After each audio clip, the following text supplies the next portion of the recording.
Tout s'est bien passé. Hugo est en train de se réveiller. Oh, merci. Merci. Vous pouvez aller le voir. Je suis le docteur Léa Nebou. C'est moi qui ai pris en charge Hugo Dautrey après son accident. Enchanté, chère consoeur. Je vous remercie d'avoir géré l'urgence.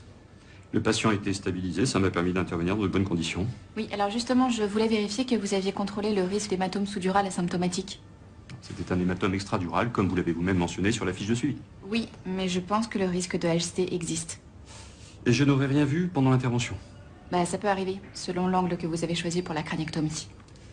Mademoiselle, ça fait combien de temps que vous avez terminé votre internat?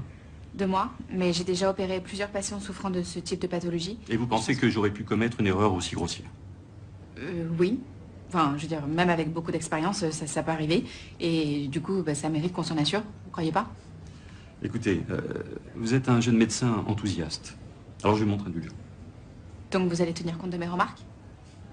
En opérant à nouveau un patient qui vient juste de sortir de salle de réveil, à cause d'un hématome sous-dural imaginaire? Certainement pas. Mais si j'ai raison, Hugo risque l'œdème et son pronostic vital est engagé. Je ne crois pas. Si ça vous intéresse, je tiens bientôt une conférence sur les techniques micro-invasives. Appelez ma secrétaire.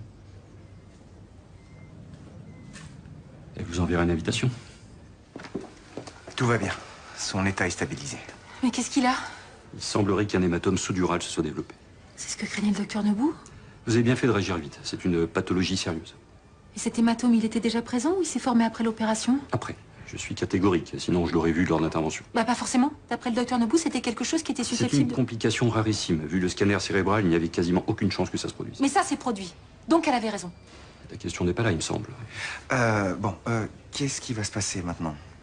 Nous allons administrer à Hugo un traitement à base de corticoïdes pour aider à résorber l'hématome. Donc il va récupérer. On fera un premier bilan d'ici une semaine. Il faut l'opérer? A priori, non. Tout dépendra de l'évolution. Je veux voir le docteur Nebou. La directrice de l'hôpital l'a mise en congé quelques jours. Elle était un peu trop agressive. Je veux qu'on la rappelle tout de suite.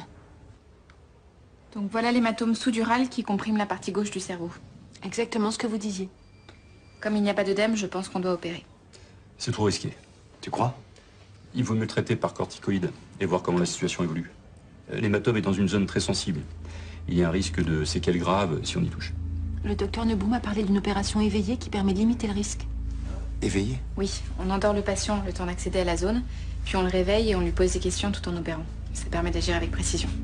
Je répète que pour moi, ce n'est pas la meilleure option. Oui, mais vous êtes déjà trompé la semaine dernière, alors ça va aller maintenant. L'hématome sous-dural est une complication très rare. Je sais, vous nous l'avez déjà dit, sauf que si on avait écouté le docteur Nebou, on serait pas ici en train d'en parler.